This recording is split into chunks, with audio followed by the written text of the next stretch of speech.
Praise the lord. Masih Yeshu में आप सबों की सलामती हो। खुदावंद के निहायती शुक्रगुजार हैं जिसने ये मौका दिया कि आप सबके साथ इस फेथ बाइबल कॉलेज की ऑनलाइन लर्निंग का मैं हिस्सा बन सकूं। और मैं ईमान रखता हूं कि आप फेथ बाइबल कॉलेज की इस ऑनलाइन जर्नी से खुदा के कलाम की बातों को सीख रहे हैं, समझ रहे हैं और जान रहे हैं। और आज हम आगे बढ़ते हुए यकीनन खुदावंद के कलाम की बातों को और ज़्यादा सीखेंगे। So as you can see on the screen कि आज हम डिस्कस करेंगे कंसर्निंग फर्स्ट सैमुअल। मैं ये बताता चलूं कि आपके कैनोनिकल ऑर्डर में जो बाइबल मुकद्दस आपके पास है उसकी फहरिस्त मुसलमा को जब आप स्टडी करते हैं तो वहां पर आपको सैमुएल की दो किताबें नजर आती हैं, जिसको आप पहला सैमुएल कहते हैं और उसके बाद दूसरा सैमुएल। सो दर हकीकत जो तनाख है, जो हिब्रू बाइबल है, उसमें ये एक ही किताब है और इसको सिर्फ वो बुक ऑफ सैमुअल कहा जाता है। मगर हमारे कैनोनिकल ऑर्डर में हम इसको दो हिस्सों में कर देते हैं। और दो हिस्सों में इसलिए भी करते हैं क्योंकि एक किताब का मरकज, हमें पहली किताब का मरकज साउल और सैमुएल नजर आते हैं, जबकि दूसरी किताब में हमें दाऊद और उसके आगे नस्ल नजर आती है। सो आपने इस बात का ख्याल रखना है कि आप इस बात को समझें कि फर्स्ट एंड सेकंड सैमुअल दर हकीकत एक ही किताब थी, लेकिन उसकी वजह क्या थी, इसको स्प्लिट क्यों किया गया दो हिस्सों में, आपको ये जानना जरूरी है। सो इसी के साथ हम आगे बढ़ते हैं।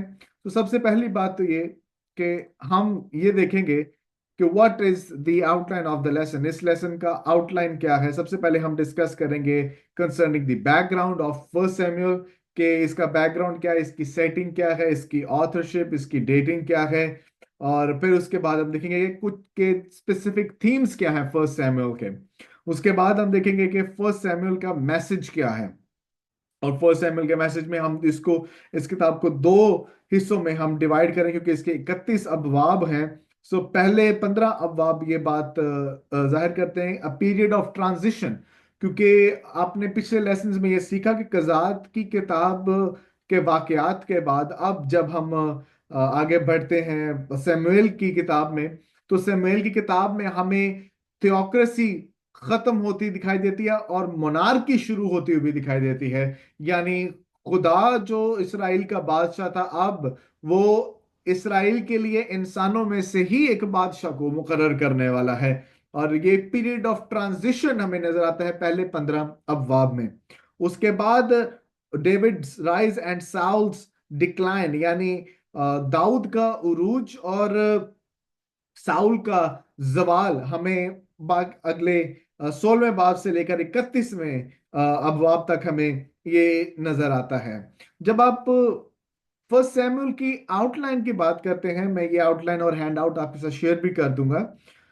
इसको हमने जैसे पहले भी देख लिया कि दो हिस्सों में डिवाइड किया है। पहला हिस्सा क्या है, अ पीरियड ऑफ ट्रांजिशन, यानी जब बदलाव आने वाला है, वो उसका दौर शुरू हुआ है, there is a period of transition.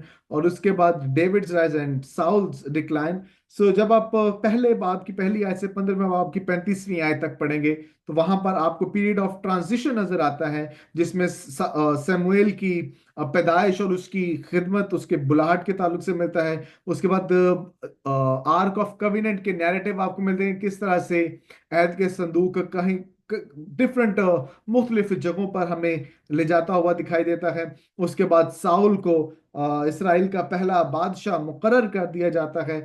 और उसके बाद कलाम पाक हमें साउल के दिल के ताल्लुक से बयान करती है। दूसरे हिस्से में जब हम देखेंगे तो उसमें दाऊद को अनॉइंट किया गया है, दाऊद को मसा किया जाता है। और दाऊद की एंट्री साउल के पैलेस में, साउल के कोर्ट में होती है।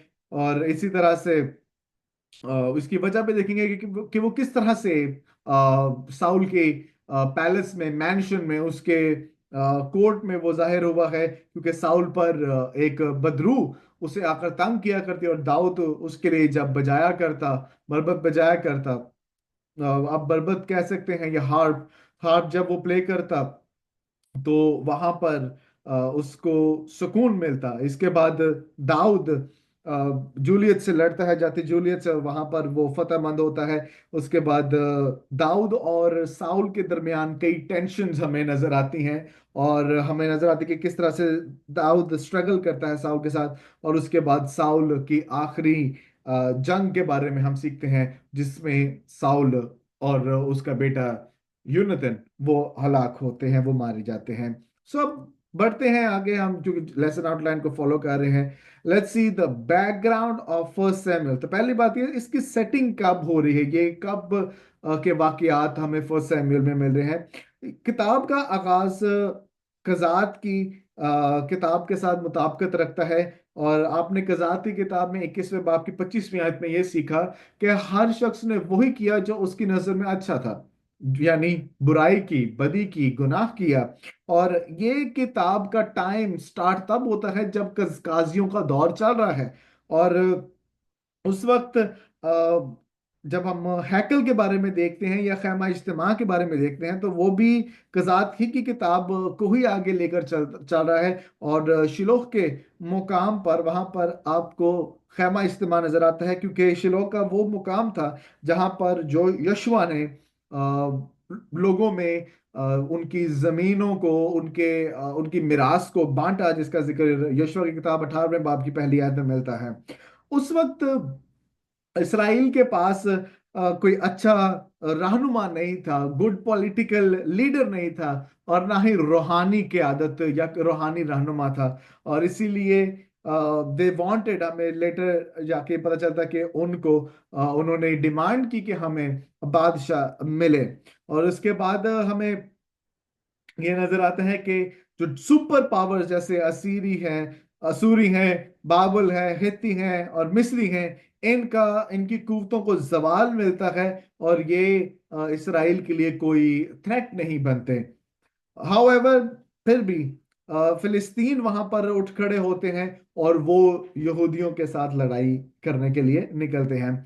और जब वो लड़ रहे होते हैं, उनको इस बात की रियलाइजेशन होती है कि दूसरी कौमों के पास तो बादशाह है, हमारे पास कोई बादशाह नहीं है, there is no king upon us. और इसीलिए बाद में इस किताब के अंदर आप देखते हैं कि वो बादशाह को चुनते हैं, वो डिमांड करते हैं, खुदा उनको बादशाह देता है।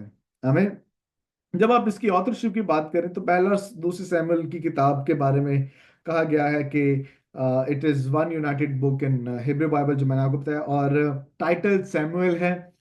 तो आप कह सकते हैं कि इसका मुसन्निफ भी सैमुअल है।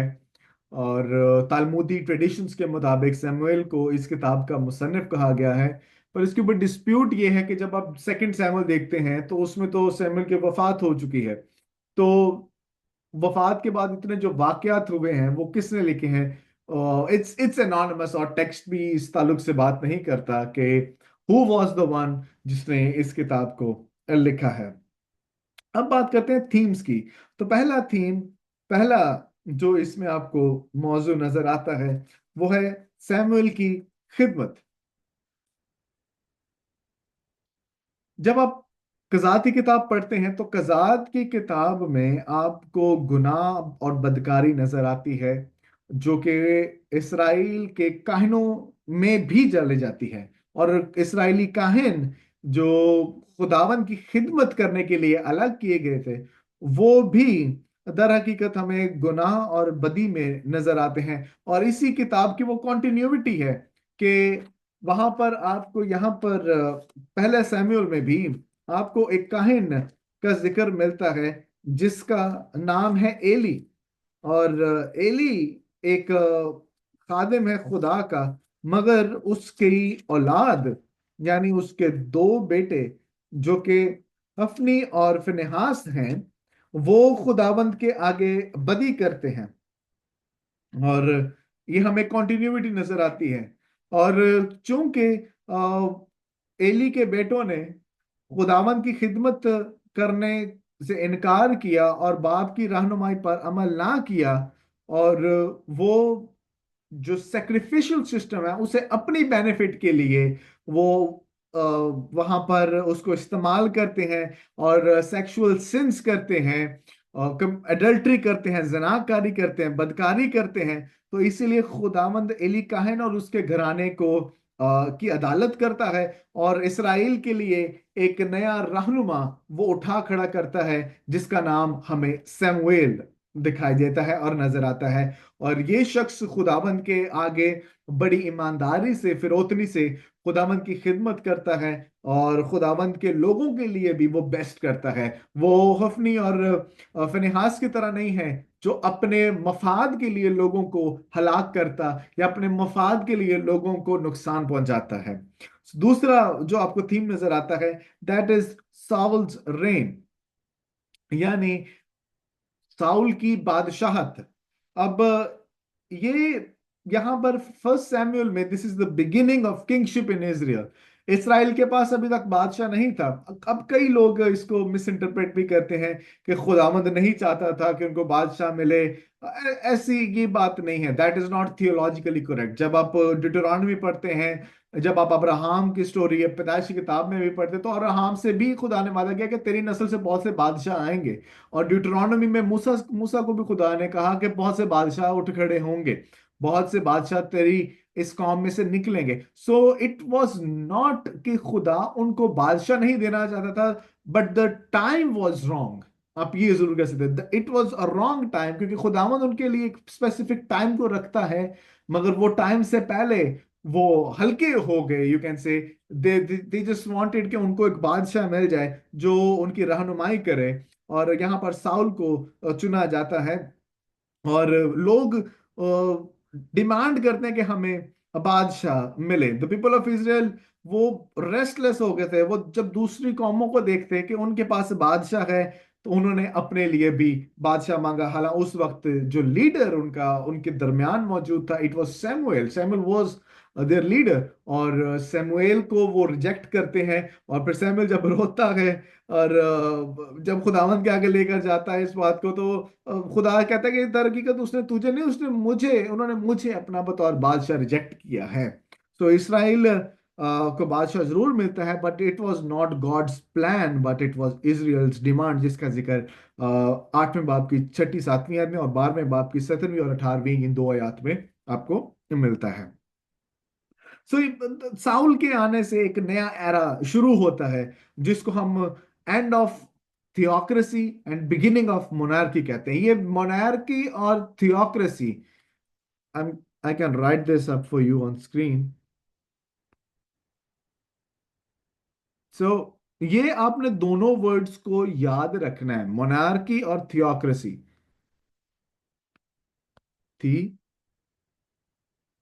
थियोक्रेसी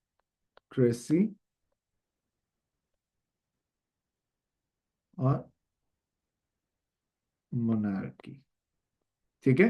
तो थियोक्रेसी थी, खुदा उनका बादशाह था, मगर अब उनको ह्यूमन किंग मिल गया है, इंसानी बादशाह भी उनको मिल गया है। सो ये आपने दो वर्ड्स लाजमी याद रखने हैं, because I am going to repeat it again and again.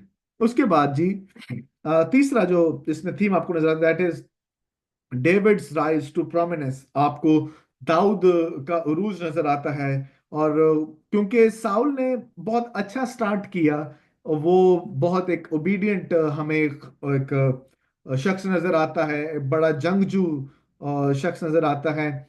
मगर लेटर इन हिज किंगशिप वो खुदावंद की खुदावंद की डिसोबीडियंस करता है, खुदावंद की नाफरमानी करता है, जिसका जिक्र आपको 13वें बाब की 8वीं या 14वीं आयत में नजर आता है कि किस तरह से जो सैमुएल ने उसको कमांड किया, उसको हुक्म दिया कि तूने कुर्बानी नहीं करनी, बट वो कुर्बानी कर देता है। And that is how he is dishonouring God. तो इसलिए बाद में उसको उसके बारे में हम सीखते हैं कि he was not an obedient king. और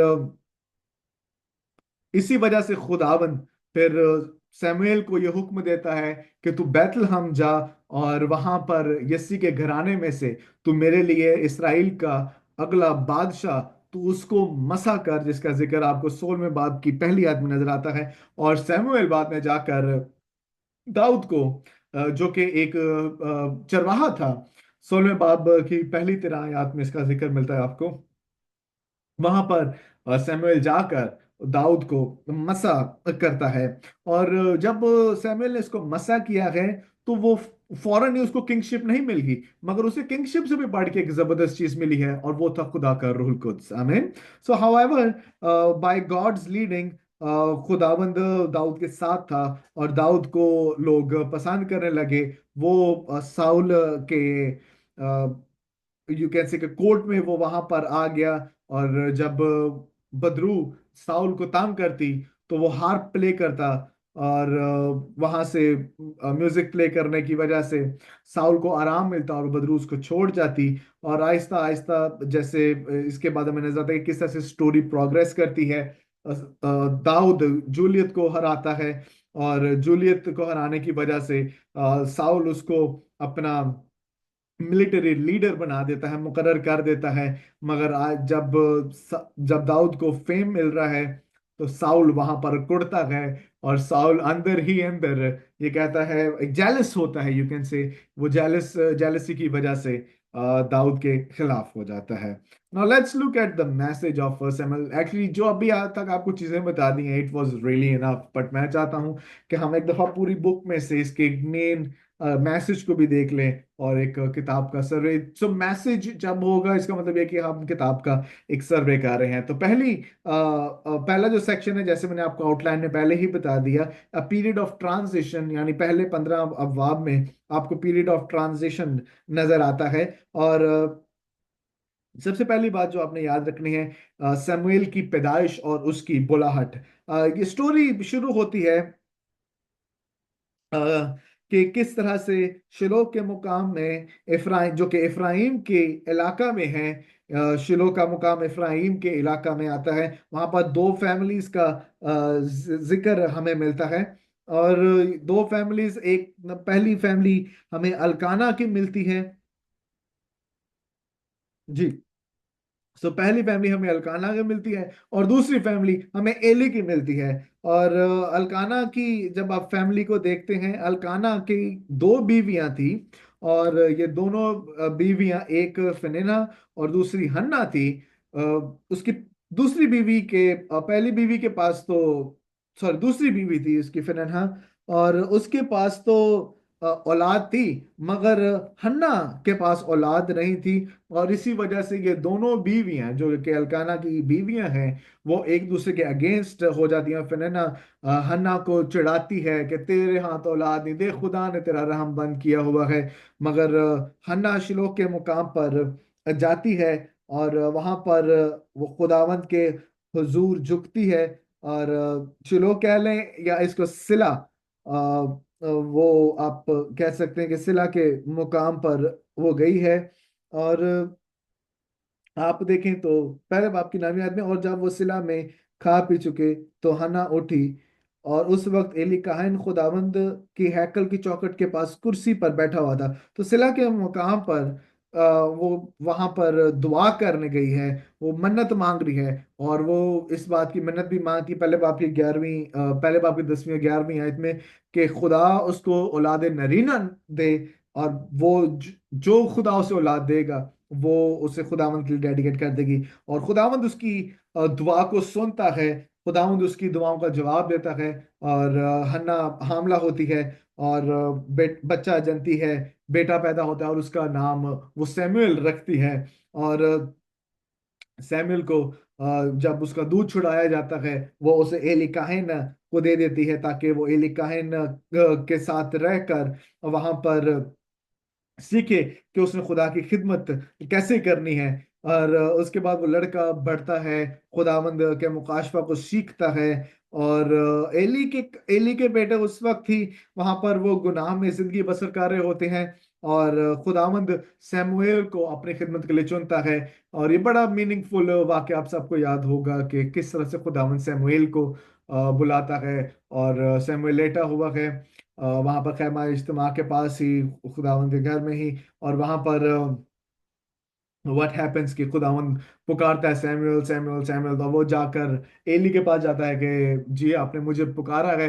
और एली कहता है मैंने तो नहीं पुकारा। ये 3 दफा ऐसे होता है, पर एली समझ आता है कि इट इज समथिंग डिफरेंट, ये कुछ अनोखा हो रहा है। और इसीलिए सैमुअल को कहता है कि अब तुझे आवाज सुनाई दे तो वहां पर रुक जाना और देखना और कहना मैं हाजिर हूँ। और ऐसा ही होता है। और खुदावंद सैमुएल से बात करता है। एली बाद में इंक्वायरी करता है कि खुदा ने तुझे क्या कहा। और सैमुअल उसे बताता है कि खुदा तुझे तेरे बेटों की वजह से तेरी अदालत करने वाला है, और वो तेरे बच्चों को हलाक कर देगा, उसको मार डालेगा। और ऐसा ही होता है कि खुदावंद उनकी अदालत करता है। और खुदावंद सैमुअल को बुलाता है, and he is actually a model for Christian living, कि जब खुदावंद बुलाए तो हमें उसकी खिदमत के लिए जाना चाहिए। और सैमुअल उसके बाद खुदावंद का नबी तीसरे बाब की 20वीं आयत के मुताबिक वो वहां पर मुकर्रर किया जाता है। चौथे बाब से 7वें बाब में आपको the ark covenant, the ark narrative, यानी खैमा इज्तिमा में एक बड़ी खास चीज यानी अहद का संदूक वहां पर रखा था, जो कि खुदावंद की हुजूरी को जाहिर करता है। उसके बारे में हम सीखते हैं। इसराइल ने पहली जंग हार गए थे जब वो फलस्तीन से लड़ने गए। और फिर उसके बाद जब दूसरी दफा वो फलस्तीन के खिलाफ जंग लड़ने गए तो उन्होंने कहा कि चलो हम ऐद के संदूक को साथ लेके जाते हैं। हाउएवर ऐसा हुआ कि फलस्तीन फिर से जीत गए, और हफनी और फिनेहास जैसे पिछले बाब में मैंने बताया, पिछले सेशन में बताया कि उनको ये बताया गया कि how Eli and his sons will be judged. और इस लड़ाई के दरमियान जो फिलिस्तीन के खिलाफ लड़ी जा रही है, हफनी और फिनेहास भी वहां पर मौजूद हैं। और वो चौथे बाब 10वीं और 11वीं आयत पढ़े तो वहां पर पता चलता है कि अहद का संदूक उनसे ले लिया जाता है और हफनी और फिनेहास मर जाते हैं। और जब एली इस बात को सुनता है कि उसके दोनों बेटे मारे जाते हैं, तो वो भी उस वक्त, क्योंकि वो बुढ़ा और बहुत ओवरवेट था, वो कुर्सी से गिरता है और वो भी मर जाता है। उसके बाद अशदूद में दजून के दजून के पास अहद के संदूक को लाया जाता है। और अहद के संदूक की वहां पर प्रेजेंस फिलिस्तीन के लिए बड़ी भारी साबित होती है। और दजून में जो दजून जिसको फिलिस्तीनी मानते थे, what actually then happens is के वो उसके कमरे में, या आप उसे कह सकते हैं उसके पास अहद के संदूक को रखते हैं। और अशदूद में ये मौजूद है। और दजून को उसके पास ही ये शहद के संदूक को रखते हैं। मगर जब सुबह देखते हैं तो दजून का मुजस्मा नीचे गिरा होता है, और वो अहद के संदूक के आगे झुका होता है, गिरा होता है। और इसके बाद खुदावंद बहुत से प्लेग्स वहां पर भेजता है, बहुत सी आफतें लोगों पर नाजिल करता है। और छठी आयत को देखे, 5वें बाब की छठी आयत में, और वहां पर लिखा है, पर खुदावंद का हाथ अशदूद पर भारी हुआ और उनको हलाक करने लगा। और अशदूद और उसके नवाही के लोगों पर गिल्टियों से वो मारा, यानी वो गिल्टियां वहां पर निकलने लगी, ट्यूमर्स और माइस वहां पर आ गए। और इसके बाद उन्होंने ये फैसला किया कि वो अहद के संदूक की वजह से ऐसा हुआ है, उन्होंने अहद के संदूक को वापस भेज दिया। और तीसरी बात जो आपको यहाँ पे मिलती है 8वें बाब से 12वें बाब में, वो ये है, Saul becomes Israel's first king. Samuel जो फेथफुली इसराइल का काजी रहा, और सैमुअल जो बड़ा फेथफुली खुदावंद के हुजूर चलता रहा, उसने रामा में जब लोगों की दरखास्त को सुना कि दे वांट अ किंग, जिसका जिक्र आपको 8वें बाब की चौथी या 5वीं आयत में मिलता है, तो सैमुअल हेसिटेंट हुआ कि why is Israel wanting a king, जबकि उनको खुदावंद पर एतमाद करना चाहिए, भरोसा करना चाहिए, क्योंकि खुदावंद उनका हकीकी बादशाह है। मगर they still wanted to have an earthly king. और इसी वजह से वो खुदावंद के हुजूर इस फरियाद को लेकर आता है। मगर खुदावंद उसे बताता है कि उन्होंने तुझे, तेरी तहकीर नहीं की बल्कि मेरी की है, और तुझे रिजेक्ट नहीं किया बल्कि मुझे रिजेक्ट किया है। और इसलिए फिर दाऊद, सॉरी, सैमुअल को खुदा हुक्म देता है कि तू जैसा ये चाहते हैं तू इनके लिए वैसा ही कर, और इनको तू बादशाह तू दे ही दे। तो खुदावंद साउल के बारे में बताता है, जो कि बिन्यामीन के कबीले से था। और खुदा का बंदा सैमुएल उसको अनॉइंट करता है और इसराइल का पहला बादशाह मुकर्रर करता है। उससे पहले सैमुएल एक स्पीच करता है, और जहां पर वो 12वें बाब में अपने गुनाहों की माफी मांगता है, या अब कोई वो बात करता है कि अगर उसने उससे कुछ बुरा हुआ है तो वो जरूर उसे माफ करे। और फिर वो लोगों को बताता है कि तुमने ये गुनाह किया है कि तुमने खुदा को रिजेक्ट करके इंसानी बादशाह मांगा है। और वो अर्ज करता है लोगों से कि प्लीज खुदावंद को अपने पूरे दिल, सारी जान, सारी अकल, सारी ताकत से तुम उसको प्यार करो, उसको फॉलो करो। और इसके बाद हमें 13वें बाब से 15वें बाब में सैमुअल रिवील्स हिज हार्ट, वो अपना दिल लोगों के सामने रख देता है, अपने एहसासात को लोगों के सामने रख देता है। और इसी तरह से साउल को वो मसा मसा करने के बाद साउल एक बड़ा अच्छा मिलिट्री लीडर उनके सामने होता है, और नेबरिंग बॉर्डर्स के साथ वो बड़ा अच्छा डील कर रहा है। मगर जलजाल में सैमुअल उससे कहता है कि तूने लड़ाई करने के बाद, तूने जंग करने के बाद, तूने नंबर वन सब कुछ खत्म कर देना है, और तूने कुर्बानी नहीं गुजरानी। और मगर साउल बेसब्रा हो जाता है, और सेवेंथ डे आफ्टर विनिंग वो वहां पर कुर्बानी गुजरान देता है। उसके बाद साउल कुछ गलत मन्नतें भी मांगता है, जिसका जिक्र 14वें बाब की 24वीं आयत से 26वीं आयत तक है, जिसकी वजह से साउल सैमुएल उसे नाराज भी होता है। और उसके बाद साउल फिर से अमालेकियों के खिलाफ जब वो जंग लड़ रहा है, तो सैमुएल ने से कहा कि तूने कुछ भी बाकी नहीं रखना, लेकिन उसने कुछ अच्छे माल और मवेशी अपने लिए वो रख लेता है। दूसरे सेक्शन की तरफ चलेंगे, जो कि आपको 16वें बाब से 31वें बाब में मिलता है। That is David's rise and Saul's decline. यहाँ पर जब हम देखें कि जिस तरह से खुदा ने सैमुएल को एली के एली के you can say replace Eli से रिप्लेस किया, इसी तरह से साउल जो खुदावंद की नाफरमानी करता है, साउल जो खुदावंद के खिलाफ जाता है, और साउल जो खुदावंद की फरमाबरदारी नहीं कर रहा, खुदावंद उसको रिप्लेस करके दाऊद के साथ चेंज करता है।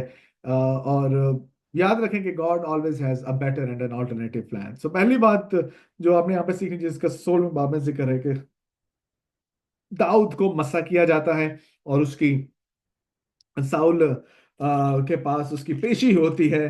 इसका जिक्र आपको 16वें बाब में मिलता है। और दरबार में वो जाहिर उसको बुलाया जाता है। खुदावंद सैमुअल को बैतलहम भेजता है ताकि वो यसी के बेटों में से एक को वो चुने। अब मजे की बात यह है, ना यसी को पता था कि कौन सा बेटा मसा किया जाएगा, ना सैमुअल को पता था कि कौन सा होगा। मगर जब सब बेटों को यसी ने सामने कर दिया, जो कि कदावर जंगजू दिखाई भी देते थे, तो still there was no one. और फिर जब सब खत्म हो गए तो थोड़ा सा मायूस भी हुआ सैमुअल। उसने कहा कि खुदा ने मुझे भेजा, ऐसा हो नहीं सकता कि कुछ, कि इस तरह से कुछ कोई हो ही ना जिसको वो मसा कर सके। एंड व्हाट हैपेंस, कि वो पूछता है, और कोई रह गए? तो ये सी बताता है, एक निक्का जब मुंडा है, वो बकरियां चरा रहा है, ही इज अ शेफर्ड। तो वो कहता है उसको बुलाओ। और फिर खुदावंद गाइड करता है सैमुएल को, वहां पे खुदावंद का रूह आता है, गाइड करता है कि this is the new king, this is my king, जिसे मैंने चुना है। और वो खुदा का बंदा सैमुएल दाऊद को वहां पर मसा करता है। और एक बात जो यहाँ पे, दो बल्कि दो बातें जो बहुत इंपॉर्टेंट है यहाँ से सीखने वाली। नंबर वन, कि God looked at David's heart, not his stature. वो छोटा सा बच्चा था, आम सा बच्चा, मगर खुदावंद ने उसके दिल पर निगाह की, कि उसका दिल खुदावंद के साथ मिला है। इसलिए बाद में दाऊद की तरफ से लिखा कि मेरा बंदा दाऊद मुझे मेरे दिल के मुताबिक मिल गया। और उसके बाद जब खुदा के बंदा दाऊद ने उसे मसा किया था, तो फौरन उसे किंगशिप नहीं मिल गई, मगर उसे किंगशिप से बढ़ के एक चीज मिली, वो था खुदावंद का रूह कुद्स।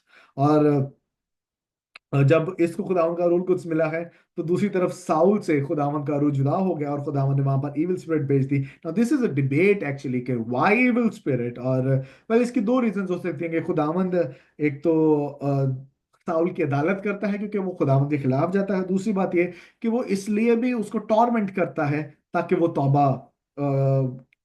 तौबा की से तौफीक अता करे कि तू तौबा कर ले। But it doesn't, we don't see in the text कि वो तौबा करता है। और Daud as a musician select किया जाता है कि तू आ दरबार में, और बादशाह साउल के लिए तू बजा। और ऐसा होता कि जब वो बदरू उसको तंग किया करती, तो खुदा का बंदा दाऊद जब वहां पर हार प्ले किया करता, तो वो उससे जुदा हो जाती। और उसके बाद 17वें बाब में हमें नजर आता है कि फलस्तीनी फौजें और उसका एक बड़ा अहम एक सिपह सलार जूलियत, वो ललकारता है इसराइल को और उसके बादशाह को। और अ, वादी इला में हमें नजर आता है कि वो जमा होते हैं, और जूलियत चैलेंज करता है इसराइल को और उसके बादशाह को, और ये बात जाहिर करता है कि अगर फलस्तीनी हलाक होते हैं, वो हारते हैं, तो फलस्तीनी इसराइल की खिदमत करेंगे। अगर इसका उलट होता है तो पूरी उम्र इसराइल फलस्तीनियों की खिदमत करेगा। और दाऊद उसी वक्त वहां पे घूमता फिरता हुआ आ जाता है। इसलिए मैं अक्सर जब ये स्टोरी को एक्सप्लेन करता हूँ, मैं आई यूजुअली से कि आप अपना काम करें, खुदावंद आगे दिखा देगा कि आपने किस वक्त कहाँ पे किस जगह पे होना है, बिकॉज ही नोज बेटर कि कौन सी राइट जगह है और कौन सा राइट प्लेस है टू बी। और दाऊद बकरियां चराते हुए वहां पर आया, उसने देखा कि किस तरह से जूलियत टॉन्ट कर रहा है खुदा के लोगों पर। उसने ये कहा, कोई जा नहीं रहा था, साउल भी लड़ने नहीं जा रहा था, मगर दाऊद ने कहा मैं जाऊंगा। साउल बड़ा इंप्रेस हुआ कि ये छोटा सा निक्का पहलवान ये एक कदावर और एक जंगजू जूलियत से लड़ने जाएगा। उसने अपना आर्मर दाऊद को दिया कि ये तू पहन ले, वेयर दिस आर्मर। और ऐसा होता है, वो फिट नहीं होता क्योंकि वो छोटा सा है। उसने कहा कि मुझे फलाखन दो, साथ पत्थर दो, मैं जाता हूँ। और एक बात याद रखें, वहां एक जो लितल के 5 पत्थर उठाए, लोग इसकी मिस इंटरप्रिटेशन करते हैं कि जो उसके और भी 4 भाई भी थे, वो चारों के लिए लेकर गया, या ये बेईमानी को जाहिर करता है। I I I really don't think so कि ये इसकी करेक्ट इंटरप्रिटेशंस हैं। जब भी ऐसा होता है, you take the best with you. It's not कि वो उसे खुदा पर तवक्कल नहीं था। वो जूलियत के सामने गया है, इसका मतलब ये है कि there was faith upon God कि ये जंग भी उसकी नहीं है बल्कि खुदावंद की है। So we need to learn कि जब आप खुदावंद के साथ चलते हैं, जब आप खुदावंद के साथ मिले रहते हैं, तो खुदावंद आपको फतह से बढ़ के गलबा भी देता है। और दाऊद जूलियत को एक ही पत्थर से वो गिरा देता है, मार डालता है। और यहाँ पे 3 इंपॉर्टेंट स्पिरिचुअल लेसन्स हैं जो आप लिख लें। Number 1, we should be concerned about God's honour.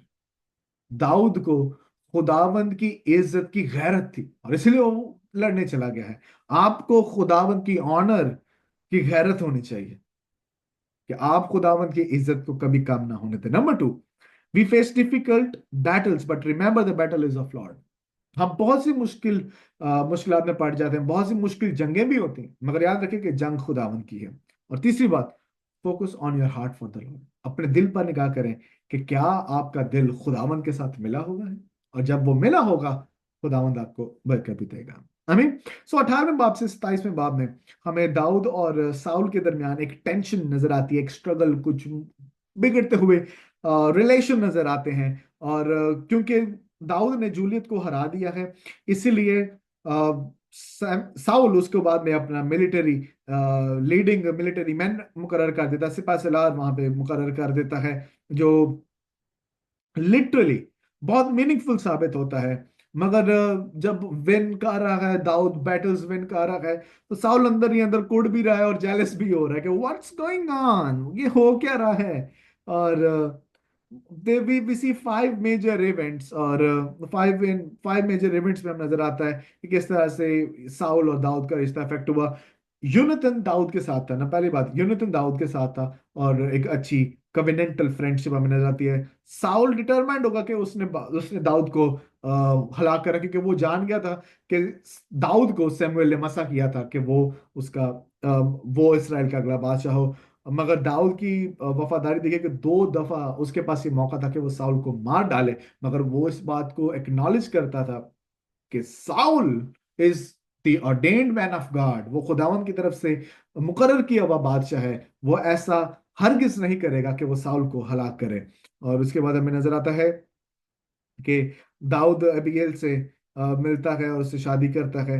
और दाऊद सिर्फ साउल की अगेंस्ट होने की वजह से वो फिलिस्तीनी फौजों का साथ देता है, मगर बाद में हम उसको देखते हैं कि किस तरह से वो बातें पलट जाती हैं। और 28वें बाब से 31वें बाब में साउल अपनी आखिरी लड़ाई लड़ता है। और साउल